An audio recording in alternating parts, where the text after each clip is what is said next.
In this session, we'll be calculating the rate of return. We'll follow the same example and keep it very simple. We have the present value, which is 10,000. We have already calculated the future value. In the similar way, we have also calculated the present value by doing the reverse. We'll do the same calculation with the example of rate of return. So in this case, we require a function called rate. So let us get into the formulas tab. Go to financial functions. In that, you select a function called rate. So this is the function rate. I click that. Our rate function argument, that is the function argument dialog box opens, which is the rate. Here it will be asking for the NPER, that is number of years. In this case, we have we'll be calculating for the compounded annual, which is 12,167, which we do the input. Then the present value we do the input, and the future value is 12,167, and the number of years is 5, and we don't know what is the rate, right? So we'll do the cross checking of whether we are getting the 4% is the rate. So this is the number of year, which is 5. I press here 5. Then there is no annuity value. I put it as 0. Then present value here is minus 10,000, which is outflow of cash. I put it as 10,000.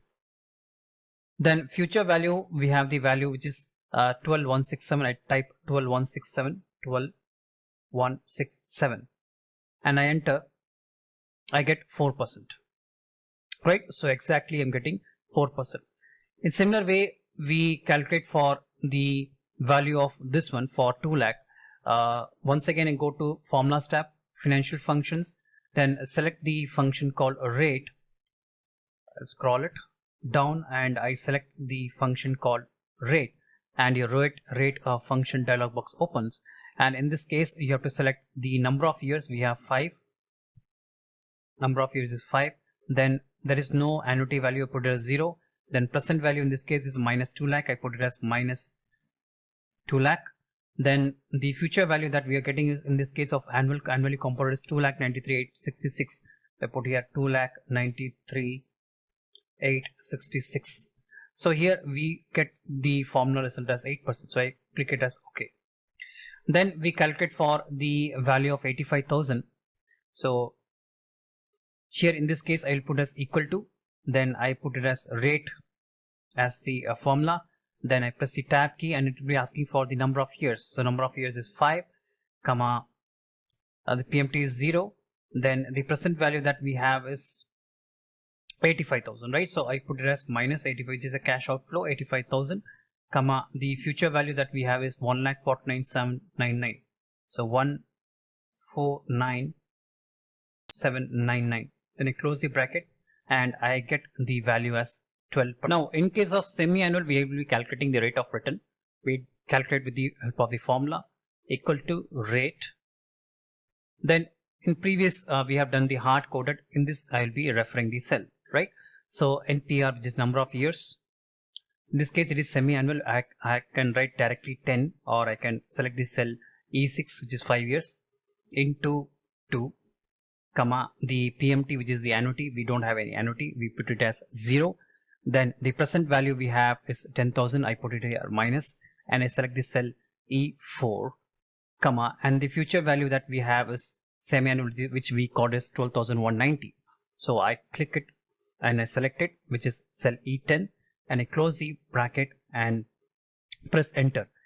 We are getting 2%, but we should get 4%. Since it is semi-annual, we can multiply this 2% into 2. So I put here equal to 2% into 2, right? So it comes around 4%, right? So exactly 4%. Since it is semi-annual, it comes 2%. So I drag this here because we can calculate for the next two values. For second values, I can calculate the same thing, equal to rate. Then what is the NPER? NPER in this case 5 into 10, right? So I'll be selecting this cell F6 into 2, that is semi-annual, comma, there is no PMT. I put it as 0. Then here in this case of present value we have, it is 2 lakh. So minus, and I'll be selecting this cell F4 where the present value is present. Then comma, then we will be typing the future value, which is nothing but 2,96,049. I'll be selecting this cell F10 and I'll close the bracket and press enter. So I find that I'm getting the rate of return is 4%, but the annual return is 8%, right? So multiply by 2, we get the 8% over here. In similar way, they can do this for the third one for 85,000 equal to rate. Then NPR is, in this case, select cell G6 into 2, comma, then the PMT is 0, then present value in this case is minus 85,000, so minus, and I'll be selecting the cell G4. Then we'll be it requires the future value of which is 1,52,000, so I'll be selecting this one, and I close the bracket and enter. I get 6%, right? So semi-annual interest is 6% and the annual return is 12% in this case for cross-checking else.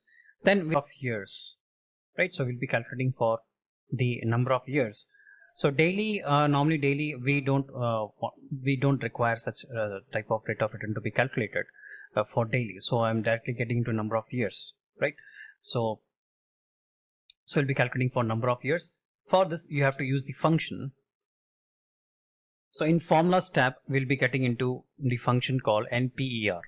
So come to financial function, and we'll be selecting a function formula called NPER. So NPER is nothing but the returns the number of periods for an investment based on periodic constant payments and a constant interest rate.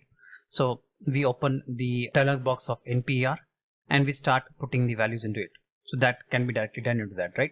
So in this case, we have the rate is 4%. In this case, we'll be calculating with the annual value, right? So annual compounded rate. So annual compounding. So we'll be doing calculating. We'll be getting whether we'll be getting the 4% as rate, right? So 4% we'll be putting here, and we'll be checking out the number of years, whether it comes to 5 years or not. So now I'll be selecting. I'll be directly doing the hard coding over here. So 4%. PMT is, there is no PMT, no annuity over here. I put it as 0. Present value in this case is 10,000, so I put it as minus 10,000. Then future value that we have calculated here is 12,160, so I'll put the value 12,167, and you find that result comes 5. Number of years is 5. So okay, I put it okay. That give you 5.0098. So this can be reduced by go to home tab, and you have this one, right? The decreasing decimal. So you can click it and reduce the decimal. So get the number of years is 5 years, right? So come to the next one, which is your semi-annual. In this case, we put directly pull out the formula. We know that NPER. So select NPER. So directly says returns the number of periods for an investment based on periodic constant payments in a constant interest rate. So press tab key, and we'll be asking for the rate over here. So in this case, we have to select the rate, the semi-annual rate. So semi-annual rate is nothing but we have to divide it by 2. So in this case, that we have already find the rate of return is 2%. We have to enter this rate, not this rate. Okay, we have to enter this rate because we have done the semi-annual compounding, right? So I select the 2% is the rate. Then there is no annuity, so I put it as 0. Then present value in this case is 10,000. So minus, I select the value 10,000 over here, which is in cell E4. Then we have the semi-annual result for future value is 12,100. I select this cell and I close the bracket and I press enter. You'll get the number of years is 10 because it is semi-annual. So this can be divided to do the annual. So you can see divided. So I select this cell and divide by 2 and enter. It comes 5 years, right? So in similar way, you can work for this also for the value of 2 lakh. Press equal to NPER, right? NPER. What is the rate over here? Rate I select this. In this case, we are doing the annual compounding. So a rate is 8%. 8% is the rate, comma. Then there is no annuity. Put it as 0, and the present value we have is minus because it's a cash outflow. Put it as 0. Minus 2 lakh, comma. The future value that we have calculated is 2,93,866. I've selected and I close the bracket and press enter. I get the number of years is 5 years. In similar way, we calculate for the 85,000. What is the number of years?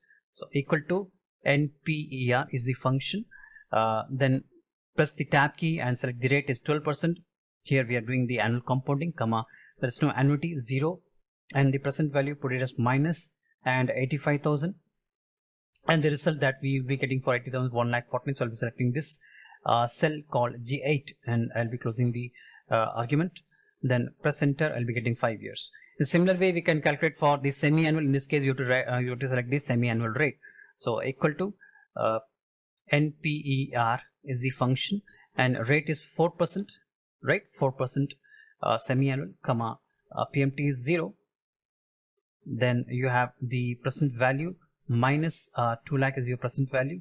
Then the future value that we have to enter is 29605. So I'll be referring the cell F10, right? Then close the bracket and enter. You get 10 years, right? So this can be reduced by dividing by 2. So you'll get the 5 years for annual, and semi-annual it is 10, right? Then once again for the 85,000, I put here 0 equal to NPER. Select the function. The rate that we have to select is semi-annual rate, not annual rate. We have to select the semi-annual rate, 6%, comma the PMT, which is annuity, it is 0. There is no annuity given over here. So 0, comma the present value we have to put minus, and 85,000, comma then you have the result for the future value of 85 is 1,52,222. So select this one and close the bracket into enter. So you will get the number of years that we'll be getting is 10 years. So in most of the calculations, we have to follow the annual and semi-annual. Daily and monthly is not required. It is very rarely used. We have some other way of working that also.